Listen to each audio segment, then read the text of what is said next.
What's up, folks? Renfell here, and we are back again for another episode of The Silmarillion as we do our ongoing series Mondays in Middle-earth. Now, we are firmly into the Silmarillion now, into the actual Quenta Silmarillion. I think the last episode, I'm gonna double check here, was we did the beginning of the days, which was the first part of the Quinta Silmarillion, and we're actually now just continuing that. This one's a lot different than previous episodes when we did the Hobbit, Fellowship of the Ring, Two Towers, Return of the King, and even the appendices of Return of the King, because there's no clear stopping points here. It's not broken up into chapters as such. And so I kind of just go until I feel like there's a natural breaking point. And sometimes that means the episodes are longer, sometimes they're a little shorter. But if you've been around for a while, you know what I'm talking about. But if you're new, check out the playlists. Links are down below. There's a whole bunch of episodes in this playlist. We've been doing this series for more than a year and a half now. So you can go through and dive into The Hobbit, The Fellowship of the Ring, Two Towers, Return of the King at your leisure. In the meantime, we're going to keep going here. If you haven't done this show before, I haven't read this book since like 97 or 98 probably.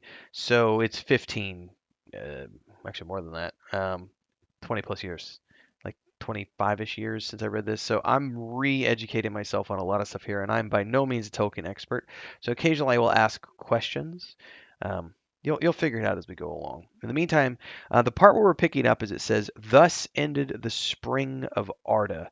So the last week's chapter we were talking about the beginning of days from the perspective of the Valar, I believe is what it was. And we're continuing on from here. And it picks up here with the dwelling of the Valar upon Almaren being utterly destroyed. And the Valar no longer had any place to live on the earth. And they departed Middle Earth at this point and went to the land of a man, which was the westernmost of all lands at that point in time upon the borders of the world. And this is where I'm going to pause for a minute because somebody correct me if I'm wrong. Wasn't it true that at some point, like, the world was flat, and then when when it was destroyed, it became round? I don't remember exactly how this works. So those of you who have more knowledge of how this works, of the destruction of the original Middle Earth and how that became, something different, let me know in the comments below, because the way it's worded here, the westernmost of all lands upon the borders of the world, which suggests that it had an actual, border as opposed to being round and without borders. It says here, its western shores looked upon the outer sea, called by the elves Achaea, which encircled the kingdom of Arda. It says here that no one knew how wide the sea was apart from the Valar, because beyond it were the walls of night. Upon the eastern shores of a man were the areas known as Belagaer, the uttermost end of it, it says, and the great sea of the west. Once, it says here, Smelker had returned to Middle Earth. The Valar couldn't overcome him because he was too powerful, so they fortified their own dwellings. And they raised a fortress here, it's not a fortress per se, the Pelori, which are the mountains of Aman, highest upon the earth. And upon the highest of those mountains, Manwe put his throne. It said the mountain was called Tenequetil. And also, are these the same mountains here?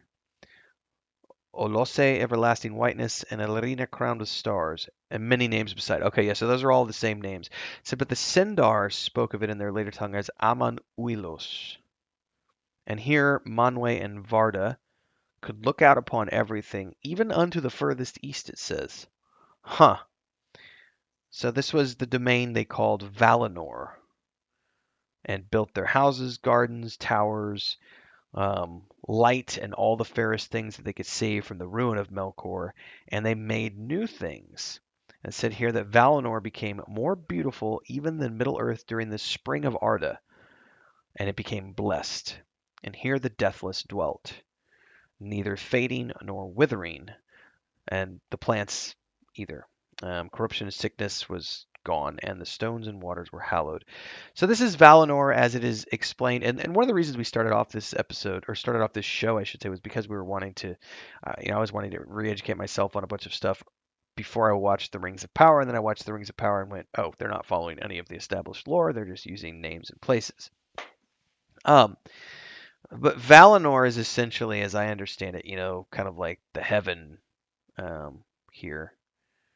Um, they built their city called Valmar, a green mound before its western gates called Ezelohar, and Yavanna hallowed this and sat there and sang a song of power, while Nienna watered the mold with tears and silence. And quick commercial break, everyone, to give a shout out to all of these amazing people who are the guild champions at the highest tiered membership here on our channel. And of course, all of the members who help keep me full time and doing this for your enjoyment. If you would also like to become a member, you get access to tons of special stuff like live stream, member only chat, private videos for our members several times a week. It's really simple. Just pick your tier, go from there. You can also do super chats or super thanks on any stream, YouTube short, or video that you see. Don't forget the Discord. Links are down below. Let's get back to the video. Oh, they sat upon their thrones of council in the Mahanaxar, the ring of doom that was near the golden gates of Elmar. So none of this means anything to me. These names are just completely interesting.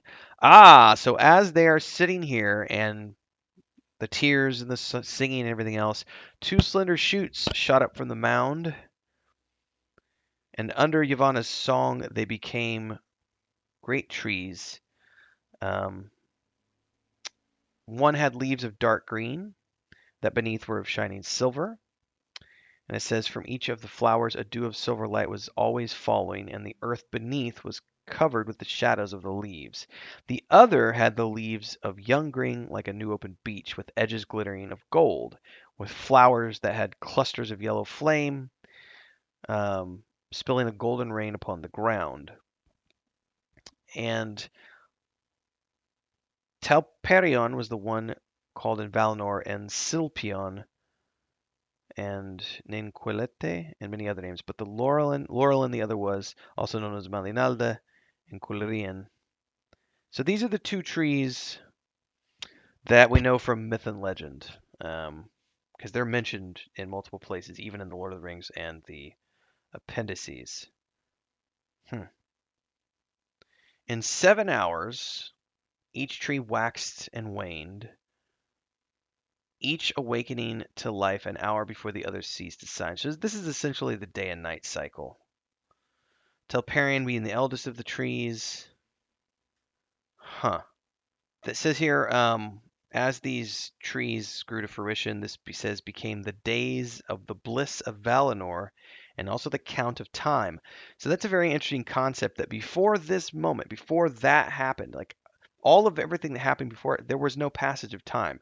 These are immortal beings, everlasting beings that just didn't count. So this is where I come back to one of the questions I had. How long were the elder days? Like, how long was this time? This is where I've heard from many different people who say different things about how long these lengths of time are. And it's interesting because it all depends on which version of which book that Christopher Tolkien put out that they refer to. But let's just go with unlimited amount of time happened. We don't know how long it happened before the count of time began. I skipped ahead a little bit, everybody, because I wanted to double check, and it looks like the next section is pretty long, so this is probably a good stopping point for this particular video, beginning with the count of time, and we can get to that in the next one. Because as we get to the next one, it says in the darkness, as all this was happening, it says as the ages drew on until the hour that Iluvatar had appointed for the coming of the firstborn, Middle Earth was in a twilight beneath the stars. So that's essentially what we're talking about here is they were in the twilight before time began, and this next section is after time began. So I think we're going to use that as the segue into the next episode, which is going to be the count of time. And this one, I'm not sure what I'll call this yet, but that's the end of this week's episode, everybody. So it's a shorter one. But stay tuned for the next episode. Check out the playlist below. Like, subscribe, hit that bell icon so you never miss an update. And I will, of course, see everybody in the next episode. Until then, stay safe and happy reading.